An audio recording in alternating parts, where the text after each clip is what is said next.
What's up, you guys? Sean Ross Sapp, managing editor, Fightful.com, FightfulWrestling.com, FightfulSelect.com. You know what's up. Had a few questions that I actually somehow missed on this week's Q&A show, so I thought I'd do something for the second tier, do a little bit of an extra mini Q&A, so to speak. Eventually, I'm thinking about adding, when we get a certain number of select subscribers, weekly Q&A shows, whether it be the other two at the $10 tier or whatever, but always working to give you all early access to stuff and trying my best to add, and we'll see how it goes. But I love doing these Q&As. It's one of our most popular shows, so keep the questions rolling, guys.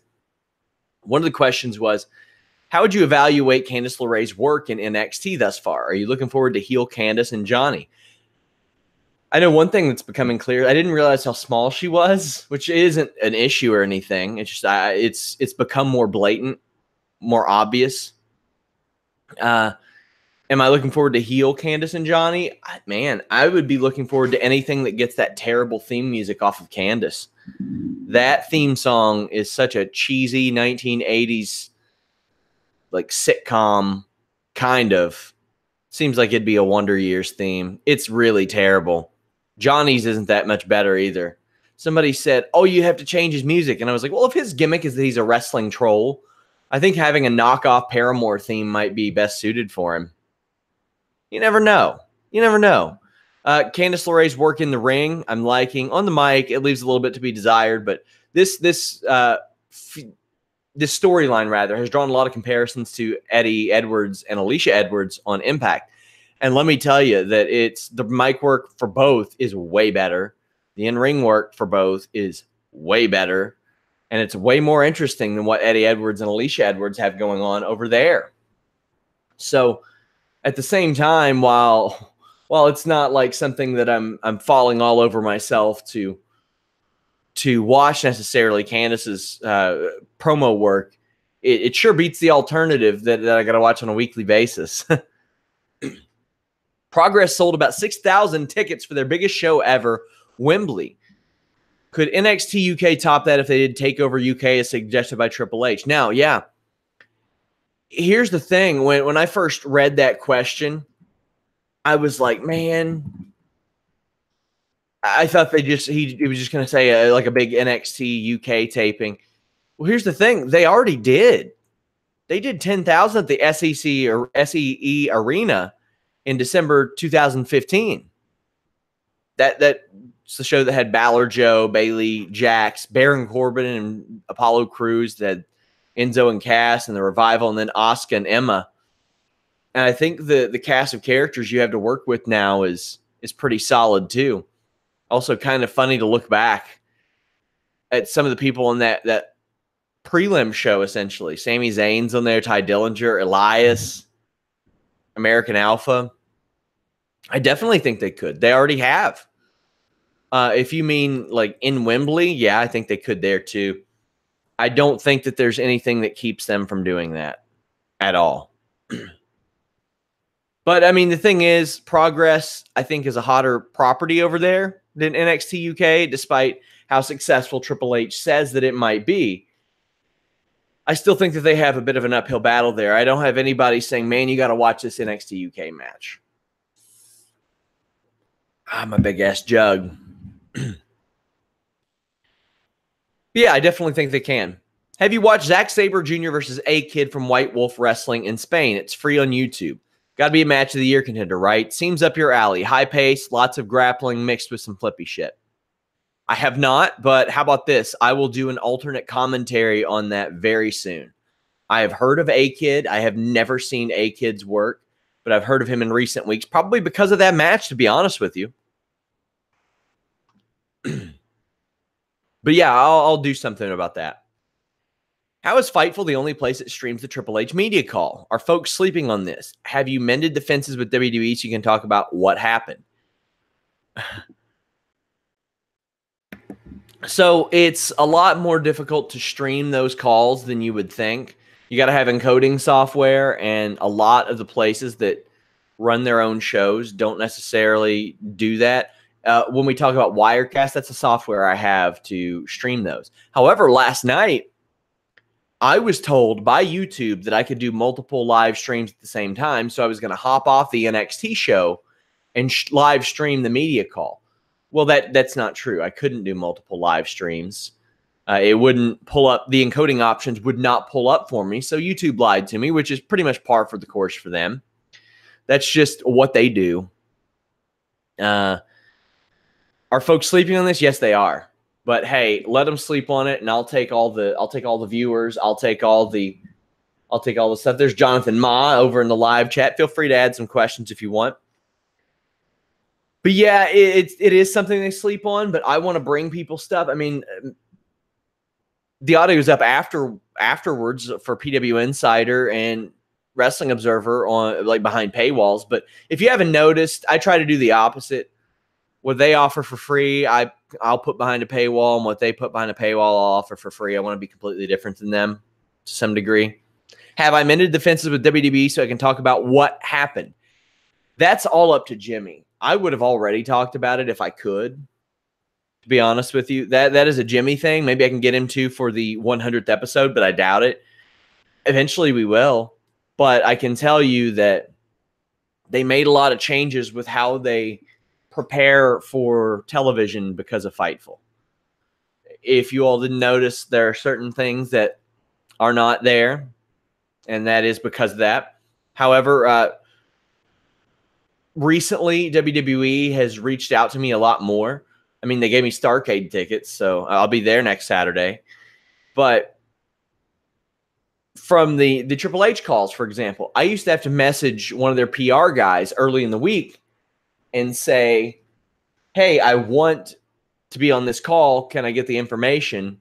And initially they're like, oh, well, people have been around longer, or they get to cover it. And I'm like, don't do that shit. I work really hard. I break a lot of stories.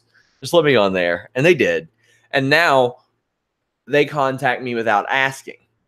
And then they want me on the calls. So that's good. And I'm getting questions in on every one of them. That's how you can really tell.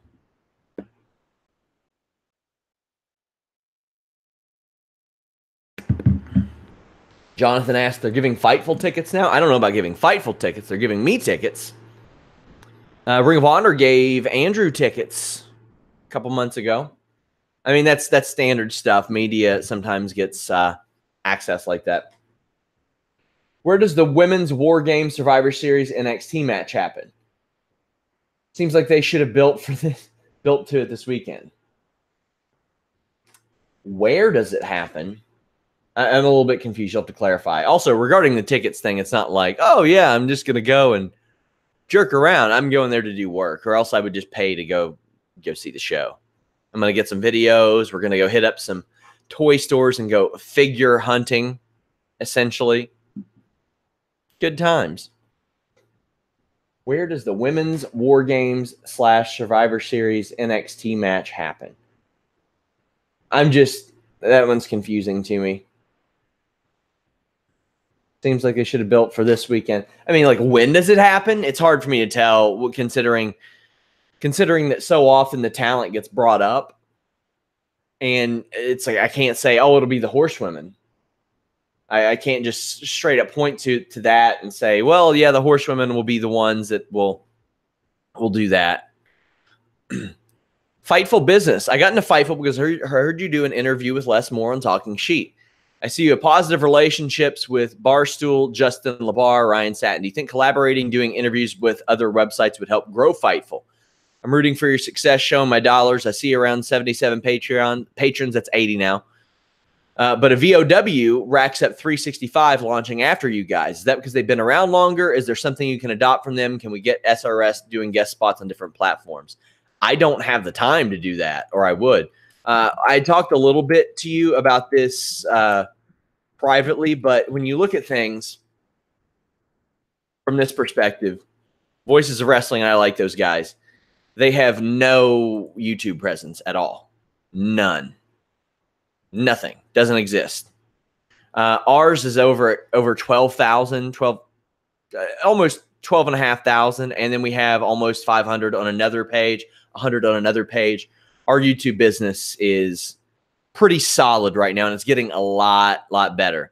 So that's one thing. They don't have news updates either. We are primarily a news website. They have things that they can put on their shows behind their paywall, like instant reaction, major review shows, right after the pay-per-view ends.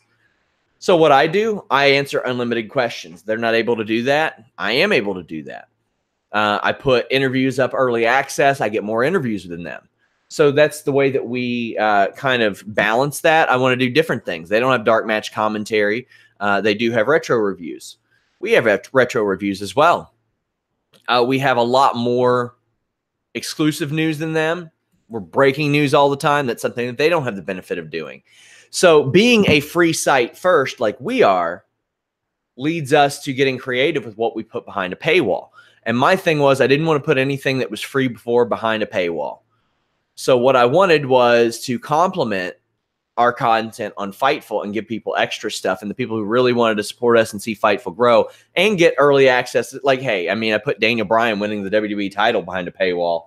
Sometimes you'll get stuff like that. You just never know. The weekly, you get that earlier and sometimes heavily unedited before it goes up because I change a lot of it there. But yeah, if we were nothing but and I'm not saying they're nothing but behind a paywall, but I mean, it's a primarily opinion-based site and then podcasts, we would be able to reach those numbers as well, I believe. And I mean, I know there are other sites that do well too, like Bix's and stuff like that. But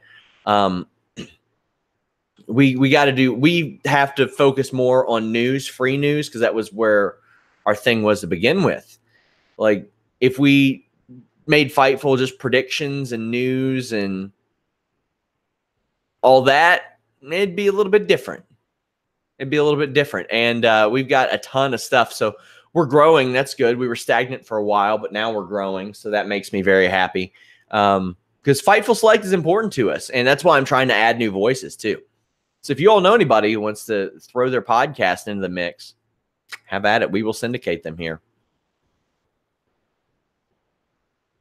The run-ins on the women's NXT title match set up a 3 versus 3. Are they doing that on NXT TV or the next takeover? Timing seemed odd to me. Thought they should have done this to build earlier to get this 3 versus 3 this weekend.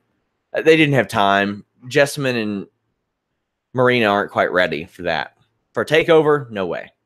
No way. I will do these mini Q&As a little more often for this $10 tier. Thank you, guys. Thank you, Jonathan, for submitting some questions. Remember, we are doing a special booking Q&A show pretty soon with Simon Willis. Very excited about that. Getting a lot of stuff in the can this week. I'm going to do that alternate commentary on Zack Sabre and the A-Kid. Stuff like that I really like doing. But check it out, guys. Thank you.